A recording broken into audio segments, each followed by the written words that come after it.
Welcome to r/slash Am I the Butthole, where OP gets her own husband arrested. Am I the butthole for reporting my car missing after my husband took it to attend his brother's wedding? My husband, who's 35, doesn't have a car. He sold his car to help pay for his brother's wedding. I didn't agree on this, but he had this car before we got together, so it's not shared property. Besides, I have my own car, so that didn't affect me until my husband started complaining about having to commute to work and hang out places. He tried to get me to let him drive my car several times, but I stood firm and established a boundary that he would never be able to drive my car. One of the reasons why is because of how bad his driving is. His brother lives out of town. My husband asked if he could drive my car to the wedding, but I refused. Not because I'm not invited, but because, like I said, my car is off limits. He threw a fit, calling me unreasonable to let him take public transportation because he can barely stand it for 10 minutes, let alone hours. I said that it wasn't my problem, which irritated him but made him stop arguing about it. The day that he was supposed to travel out of town, I woke up at 10 a.m. and I couldn't find my car key. I went outside and I couldn't find my car either. I was beyond pissed.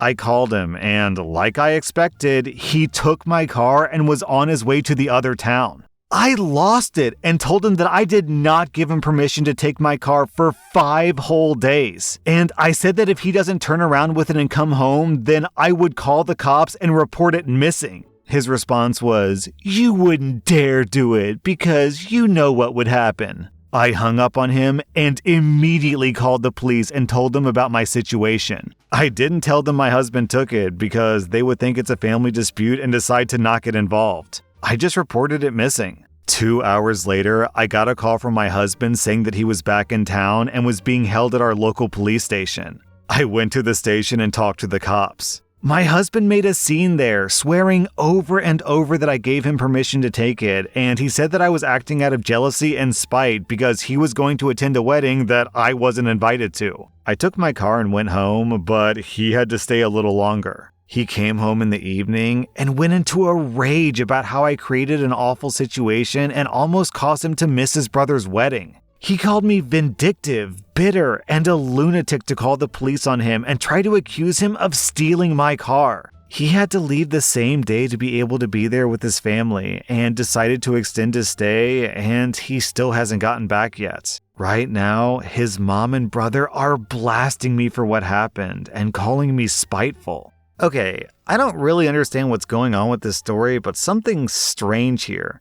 Your husband sold his car to pay for his brother's wedding that you aren't invited to, and then stole your car? I almost feel like I'm missing important information here because this doesn't sound like normal behavior. But basing the story off of what I just read here, I'm giving you 0 out of 5 buttholes. I mean, yeah, calling the cops is a bit extreme, but so is stealing someone's car. Like, why can't the guy just take an Uber? What's the big deal? Why is it your responsibility to cover for his mistakes? Anyways, OP, you get 0 out of 5 buttholes. Your husband gets 3.5 out of 5 buttholes.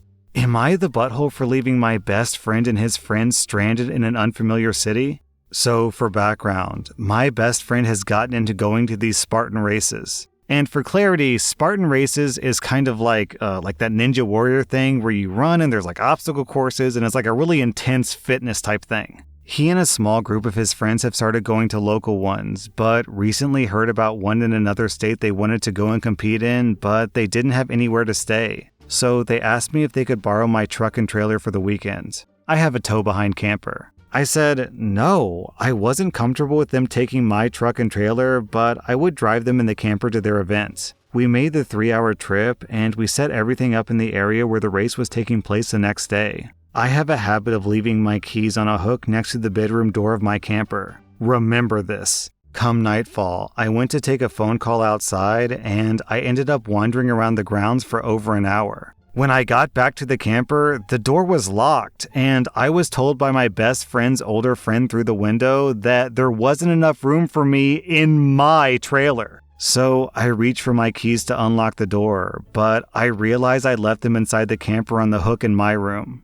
So I called my best friend from outside, and all I was told was, "Sorry, bro, nothing I can do." So I ended up sleeping in my truck that night, which I had fortunately left unlocked by accident. Their race began at 8 a.m., and at 7, they came meandering out of my trailer and woke me up. No apology, by the way. So while they were racing, I hooked my truck back up to their trailer and waited until just after they finished and had started walking back to the trailer. Imagine them walking across a really wide open field. When I saw them coming, I started the truck and drove off the property with them chasing behind me. I made the 3-hour trip back home, declining call after call. When I finally got home, I took my best friend's call. He started yelling at me saying, "Why would you do this? We have no way home now." I just said, "Sorry, you shouldn't have made me sleep in the truck after I did you this solid." He told me there were better ways to handle this than by leaving them in an unfamiliar city with no way home. I think he ended up calling his dad to come and get them. Is he right? Was there a better way to handle this? I felt justified until he said that. I'm kinda doubting my decision now. Am I the butthole?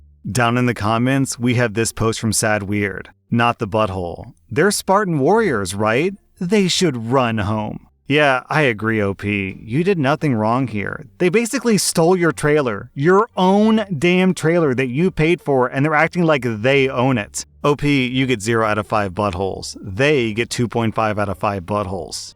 Am I the butthole for begging my daughter not to have any more children? I'm a 58-year-old woman. My husband Rob and I have 2 kids, Erica, who's 35, and Mike, who's 30. Both of my kids are married, but Erica and her husband Steve live close to us, and this issue concerns them. They work full-time and have 2 kids, a 5-year-old boy and a 4-year-old girl. 5 years ago, my daughter asked my husband and me if we would be willing to become their full-time childcare so they could continue to work and afford their comfortable life. We agreed, but we didn't discuss much more than watching the baby and their expectations. I was a teacher and I retired 2 years before I could make my pension. So my husband continued to work and we made a few sacrifices like vacations and adding to our savings. But we were able to make it work, so I could take my full pension at 55 and my husband retired a year later. Our arrangement worked fine and we enjoyed having the kids. However, by year 3, which was 2020, we started to feel like they were taking advantage of our help.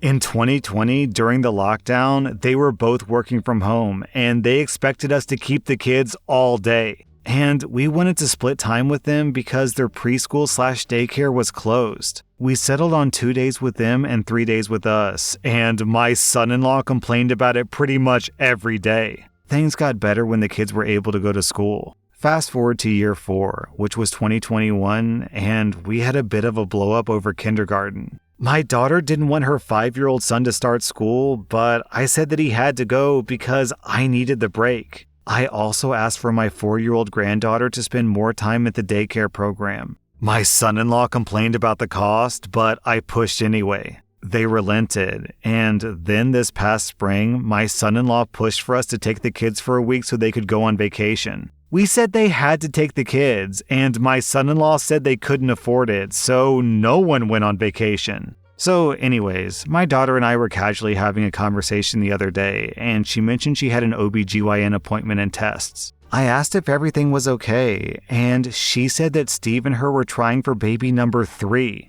I asked her what her childcare plan was, and she looked at me like I was crazy and said, "You." I said that it would have been nice if she told me this before trying for another baby, but she said that it was none of my business. I said, if I'm providing 5 more years of babysitting, then it sure is. I then told her that we were not a viable childcare option for a new baby, and we begged her to reconsider. Our granddaughter is going off to kindergarten, and we feel like we're finally getting our days back to some extent, and we refuse to start all over again with an infant. Erica said that we're making her choose between her dream of 3 kids and financial stability. I argue that she has 2 beautiful children, and they are financially stable. They shouldn't ruin that with another baby. I might be the butthole because Erica feels like we should have told her sooner. I feel like I'm not because I never agreed to a lifetime of raising their kids. OP, your daughter and son-in-law are being super selfish. It really summed up the entire argument when she was upset because you were making her choose between her dream of 3 kids or financial stability.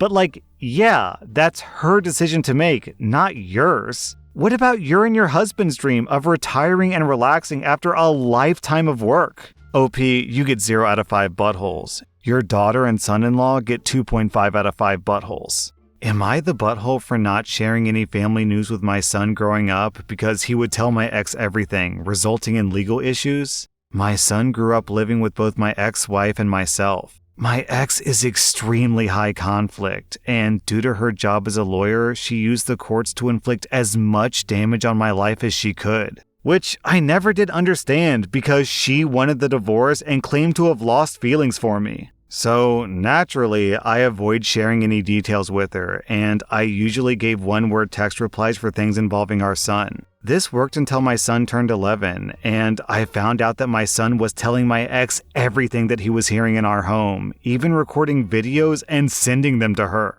This continued even after therapy with my son and explaining to him how damaging oversharing was. After wasting thousands of dollars over a pointless legal fight that was started purely because of my son's spying, my new wife and I made the decision to no longer share any information with my son that could potentially cause issues. The family therapist suggested this approach. And unfortunately, this means that we keep any news about promotions, vacation plans, and extended family issues from my son. My son only found out about family trips while he was on the way to go to them. This continued until my son turned 19 and my ex remarried, removing me from her focus. My son is now 20, and he found out that we purposefully did this for most of his childhood, and he's furious. He says that we treated him like an outsider. I apologized profusely, as did my wife.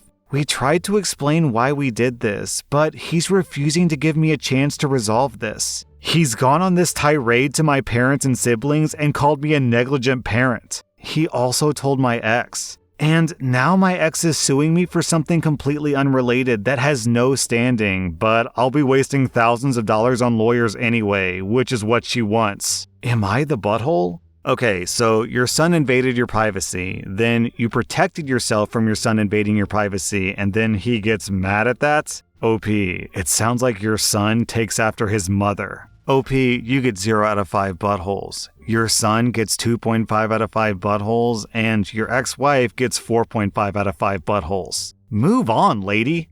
Am I the butthole for tricking my in-laws into trying my food? This isn't necessarily my proudest moment, but I'm tired of being the outcast. I'm a 32-year-old woman, and my husband, Pete, comes from a family where all the women are bakers. I'm a baker myself, and I used to sell things out of my house under the state's cottage laws, but I stopped because I liked it just being a hobby. His sister-in-law, Kay, is known for her cupcakes and cake pops. When I first met everyone years ago, this was the first thing that I learned. Everyone talked about everything that she made. Even when Pete mentioned how good my stuff was, everyone would say that Kay sells hers and they're popular, so they must be better. Whenever I bring treats, they're often left untouched because they're not Kay's. Yes, I've been told that. They ask me to bring something every get-together, and they never touch it. To be clear, Kay is mainly a baker, whereas I bake and specialize in professionally decorated cakes. Kay says that overly decorated cakes are compensating for their bad taste, and Pete's family agrees.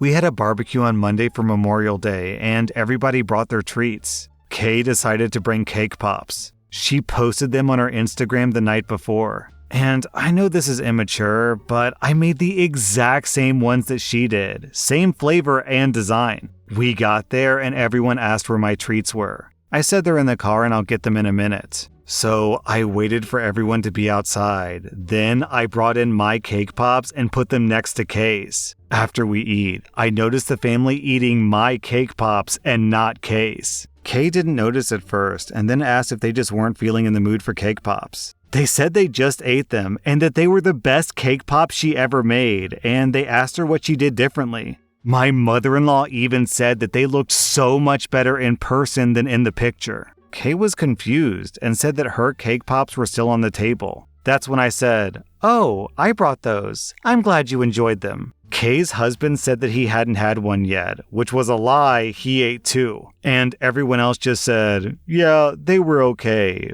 But Kay didn't say anything the rest of the night. Pete thought that it was funny, but his brother, Kay's husband, said yesterday that what I did was mean, and I'm just mad that Kay's a better baker. But Pete said that it's ridiculous that family, including Kay, puts down my baking when they won't even try it all because I'm not Kay. Am I the butthole? OP, two things are clear here. One, you're not the butthole. Two, Pete's family is just chock full of buttholes. Like, why did they just arbitrarily decide that you're bad, but Kay is good? Like, is there some ulterior motive here? Either way, OP, I'm giving you 0 out of 5 buttholes. I'm giving literally everyone else 2 out of 5 buttholes. That includes your husband, because even though he defended you at the end there, he's been allowing his family to essentially make fun of you this entire time, which is not cool.